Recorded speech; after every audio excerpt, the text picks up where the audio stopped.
Here's the thing. I paid $6.30 for a gallon of gas yesterday, and I didn't buy just 1 gallon. I saw a guy on the street corner who had a sign, you know how they stand on the corner and hold the cardboard signs up. His sign said, "We'll kidnap Trump for $5. I gave him a 20. This is what I feed the crows up here on the boat. Woodpecker suet nuggets. They seem to dig them. I'm going to put some out here. I put them on the back deck. Usually they're out here squawking at me, telling me it's breakfast time, but I put a handful out there, and they get as many in their beak as they can carry, and then they're dropping a few out trying to pick up one more, and then they finally fly off and eat them somewhere else and come back.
What are you paying for gas in your neck of the woods? And those of you who are like me who have trawlers, what do you do when you go to fuel the thing up? Do you just look away and hand over your credit card? Because I'm afraid that's what I'm gonna have to do.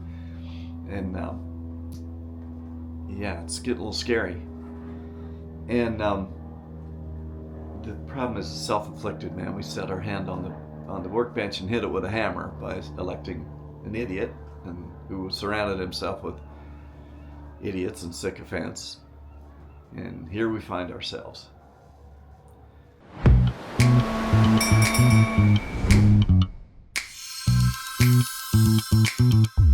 All right, here's another item on our little to-do list of stuff to do. These are the old pieces of plastic that were mounted right here. I don't know, well, yeah, you can see that. So these were basically the things that our hatch slides on. So our hatch can close up here and slide back out of the way, and I am replacing those today with, I've got some new stuff. This stuff, it was supposed to be white, but it's yellow, but it'll work. And so I've got all the old stuff off. I now need to get the hatch kind of up out of the way, and I think I can tilt it up, come up over the top of the isinglass here, and then go up over my little boat lifter tool that I have strapped down on the dinghy platform back there and get out of the way. It doesn't matter. I think I can get the old hatch out of the way and get clear access to these and get the new ones cut down. I'll have to do 2 chunks because I could only get this in like 5 feet lengths. So I got enough to do, and I needed like 8 feet, so I have enough to do, 5 feet and a 3-foot chunk back there. And the reason for that was because if I ordered these 8 feet long, they had to come by truck, and they were going to be like $300 worth of freight. By doing them 5 feet, they could come by UPS, and they were like $20 freight. So big difference. So anyway, I'm going to lift that hatch out, get it out of the way, and see if I can start to get these kind of shaped up the way they need to be. They do need to be just rounded on the end a little bit here just to make them look nice. And then we'll see if we can get that sorted out.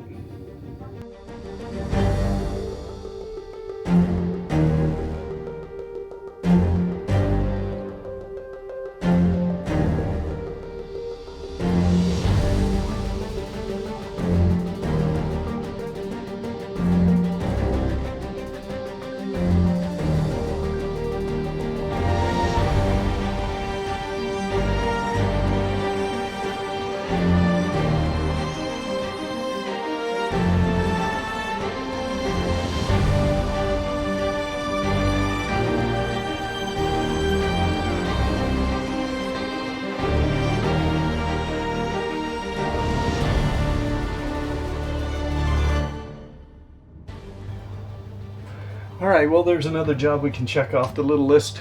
I've got the hatch all remounted on my yellow runners, not white, like I thought I was going to get. There's a little bit of a clunk when it hits the joint back there. So I might sand that down a little bit or take the file back there and just see if I can taper that in a little bit. But slide's nice. It's a little resistance, which I like, because then hopefully it won't take off and go by itself. But yeah, that wasn't too terribly tough. So I did put a little food out for the crows, and the seagull came and got it all. So there's been a crow up here giving me hell for letting the seagull take his treats, but I might put a few more out and then close this back up. But one thing I am noticing as I'm working around this stuff is this canvas top, all the isinglass is just hard as a rock. It's pretty weathered. And what I've been thinking I'd like to do, if I can pull it off, is have a hard top built to replace this up here, go all the way forward with a hard top, and then, you know, come straight down with new canvas around the sides, and then just cover that hard top in solar panels. So I'm not even sure who would do work like that, but I'm sure somebody does. So I'll probably dig into that a little bit at some point, not probably right away, but if I could get that done, I think that would be nice. In fact, what I might even be able to do is kind of go a little bit further forward and slope my isinglass on the front back just a little bit, like they do with the commercial boats, and that might make the weathering be less of an issue. You've probably seen I got a couple places where I put up some yellow tape to seal some holes, and that didn't work. The tape just bakes and breaks off. So I got a little bit of an issue there. And I did take all this canvas down at one point. I bought some stuff to re-waterproof it, and that worked okay. It's probably time for another round of that. So if I'm gonna do all that, you know, it might be worth looking into and see if somebody can tell me if that's doable or not. So, you know, doing a hard top and putting solar panels up there, because I bet there's room for, you know, 1,000 watts of solar at least up there, which ought to keep our batteries up good without running the generators. My plan, especially thanks to our boy who's started our war over in Iran there, gas or diesel prices are going to be cost prohibitive. It was over $6 a gallon when I came up here at the truck stops, and the marina is always a little bit higher than that, so I'm not sure what the price of diesel is going to be. All these fools sit over there throwing Tomahawk missiles at everybody. But anyway, I'm gonna go downstairs and check off a job, and I do have a package that just showed up with some different little reading lights that I've gonna put up in the cabin down there, because several of my reading lights are toast, but just the little kind of spotlights in the galley there, they don't work. So yeah, on to the next job, right?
right, guys. Well, you're seeing the face of a guy who's quite frustrated. I'd been going along making pretty good progress. I got my cameras all done. I got the slider for the hatch all done. I got those 4 lights put down around the galley. That was all I kind of was wanting to do for right this minute. And it was lunchtime, made a sandwich, sat down to eat it. And it's about 48 degrees today. It's been raining all day. And I was sitting here and the furnace kicked on. Got thermostat set to like 65, 66 degrees, something like that. And I'm conditioned now to look out the window over here. It's this window right here, this one, that gives me the best indication of what's going on. And I looked out and the boat next to me was gone. I couldn't see it. It was like a horrific cloud of white smoke out there. I'm so frustrated with this thing. So I'm Googling and watching YouTube stuff and looking at the price of diesel heaters, and I'm about at the end of my rope with this thing. I'm going to make one more attempt to go down in the engine room down there, and I can take that head unit off of the hydronic portion of it that the fluid goes through, and I think I can't really see inside of there the way it's mounted up on the wall. But one of the things I have seen in several of the comments in the trawler forums and stuff is that if the thing gets soot built up inside of it, that can make it smoke. And that's about the only thing that we haven't done yet. So again, just to recap, I took the whole head unit in and had those guys go through it. They put a new nozzle in it, even though I had just put a new nozzle in. They're like, well, we always have to put a new nozzle in, so they put a new nozzle in there. And so the only thing we haven't done is clean out the combustion chamber itself and replace the fuel filter. Can my brain wrap itself around how either one of those would make the thing smoke? Not really. So in my mind, smoke equals improper combustion of the diesel. It's not fully warmed up and combusting properly. It's not burning all of it, so it's coming out as white smoke. When a diesel engine is running properly and under heavy load, it's black smoke as it burns, soots up or whatever. But white smoke, in my mind, and I've run a lot of heavy equipment. I've farmed for many, many years, and combines, tractors, diesel trucks, Caterpillar, bulldozers, you name it, everything I've ever run. In the winter, when it's cold, when you start them up, they smoke, white, gray smoke, till they warm up, and that's just what they do. But this has been so variable, it's driving me nuts. Now, mostly it has not been turning on during the day while I'm working around here during the day the last few days, because the weather has been a little bit better. But today it's just kind of keeping the air is just cold and it's staying cold, and so the thing turned on while I watched it. So I guess what I'm saying is I don't know for a fact that it hasn't been smoking periodically heavy like this, but I have watched it a few times start up recently where I got a little bit of smoke out of it, but nothing too alarming. This made it look like the boat was on fire for a minute, and so I shut the thing off, and it's turned off right now. So very, very frustrated young man right now, and I'm not sure what my next step will be. I mean, a new replacement for that thing is, $5,000 for a new Webasto hydronic marine system is I'm looking at Sure Marine here. It's $5,618.29. So I don't know. That's looks like to me the smallest one they have here. So 50,000 BTUs. I'll have to see what mine is. But anyway, very frustrated and very ready to be done with this thing. And maybe it's going to take somebody from Shermarine coming out to the boat. If they do that, I don't know if they do that. I think they do, because they did say they remembered where the boat was located and so forth. So I may have to call them and make arrangements, see, have somebody come work on the thing here, see if they can figure out what's up. But I'm gonna see if I can't maybe get a light and get right up in that combustion chamber, you know, because there's just 2 bolts and the head unit swings out of the way, and then you can see into that combustion chamber. There's got to be something going on that changed the behavior of this thing. It wasn't like this last season, and I don't know what it is, but very frustrated, and I'm not sure how to proceed. So I'm going to go look down in there and see what I can figure out, and I'll let you know what I report back when I figure out what I'm doing. Again, this is one of those jobs I can bring the camera down there and kind of stick it up in the corner, but you're really not going to be able to see anything except me rooting around down there on my knees, and that's not too exciting. So I'll just let you know if I make any progress once I get done.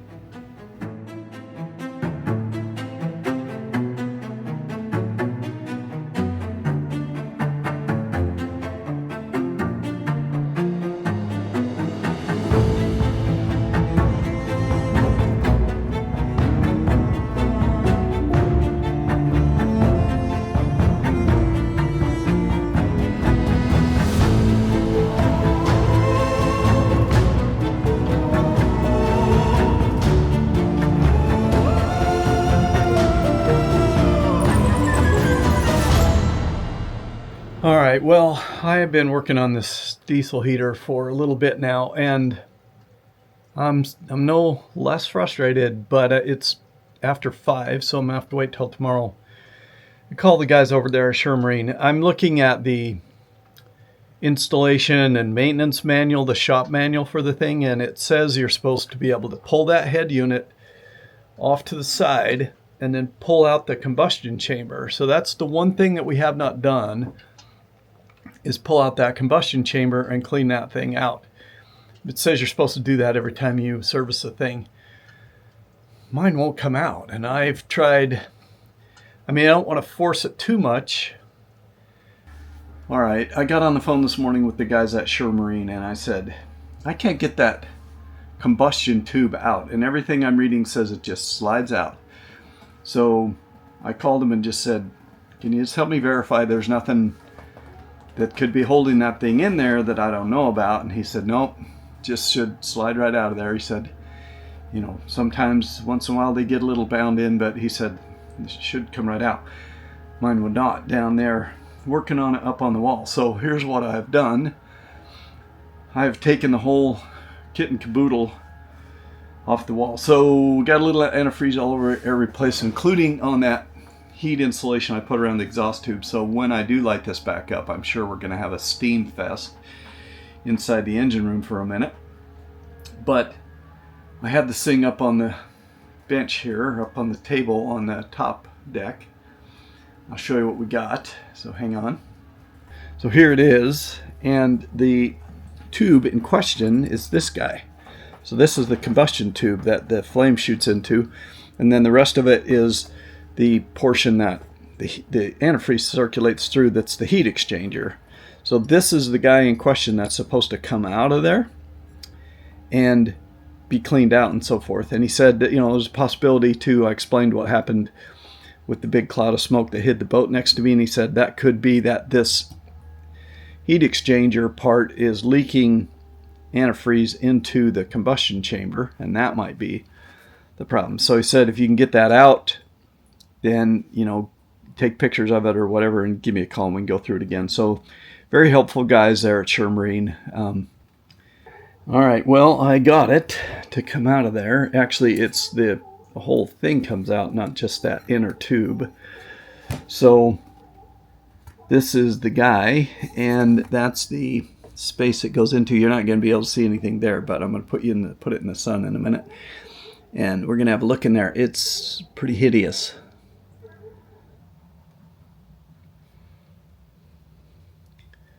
All right, well, it does look to me like we are getting some antifreeze leaking through there.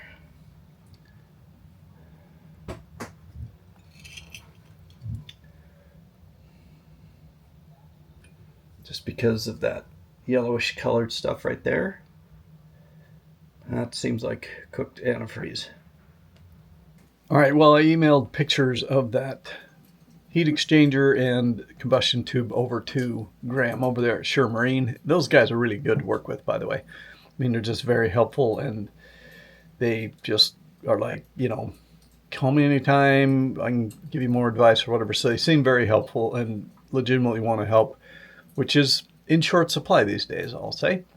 But he sent me a couple links to the listings for the parts, and the heat exchanger says it needs to be built on demand. So I just emailed him back and said, you know, how long would it take? Do you have one sitting there or whatever? So I'm waiting to hear back on that. But fairly expensive parts.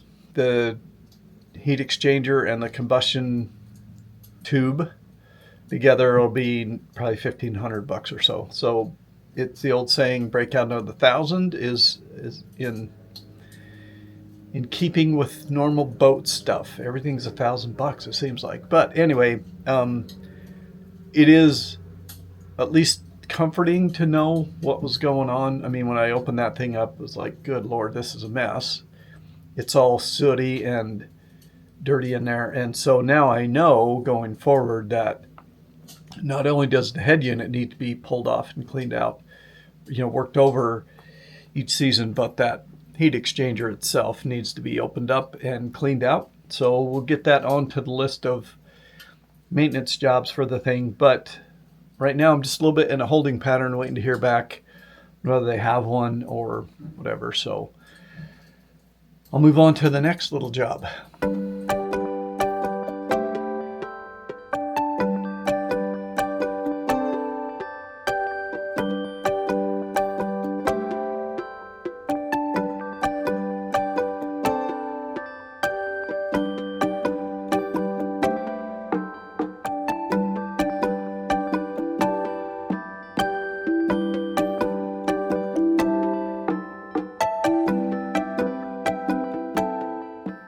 All right, well, I started to get down in the bilge to change out this black pipe that I got grief about for putting on the hot water heater. So indeed it was rusting. So I took that out, but while I was down in there, I had a couple of these little quarter turn ball valves that were plumbing this whole thing. So the way the hot water heater works is it can get hot water generated by electricity, or it can get hot water generated by engine antifreeze circulating through it. So there's a fitting that circulates the hot water from the starboard engine through there. Or if the diesel heater was working, which it's not right now, but if it's working, it can also be used to circulate hot water into this big red Everheat thing, I think it's called, and pump water through the hot water heater and get us hot water that way. So basically, in order to make all that work, there was this manifold system down there. So this is soldered copper, and then these were plumbed into it to turn off the Everheat heater from the furnace, right, with this valve, and to shut the water off with this valve from another direction.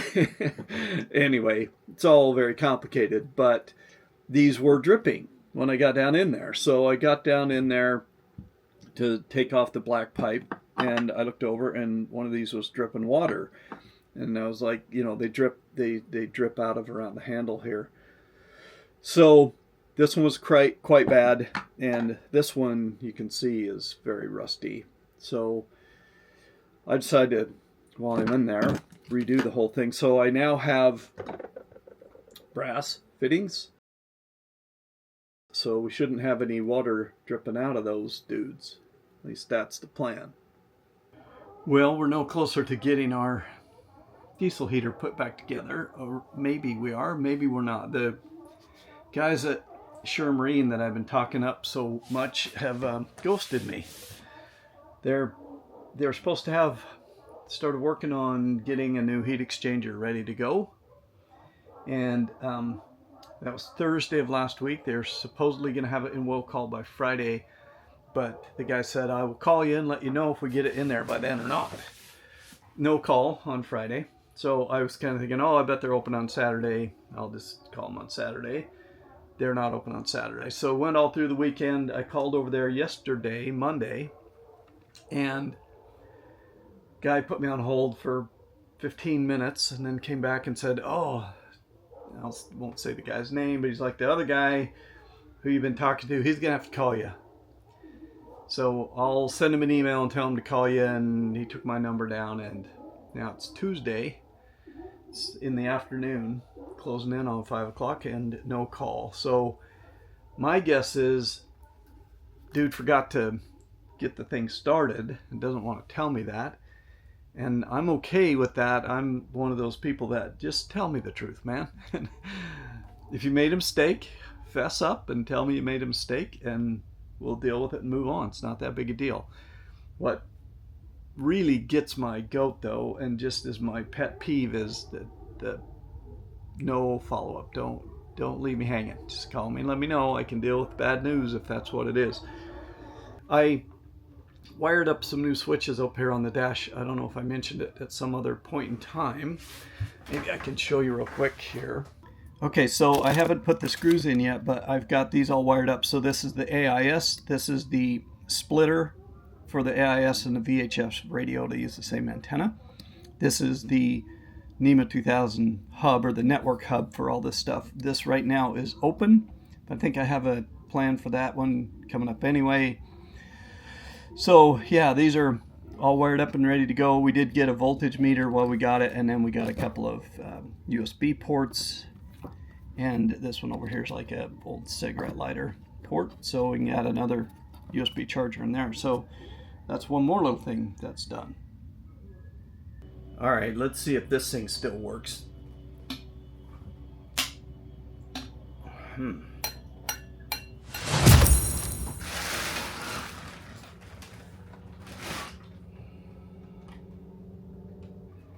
All right, well, the paint is literally still a little damp on this heat exchanger, and there's our new combustion tube.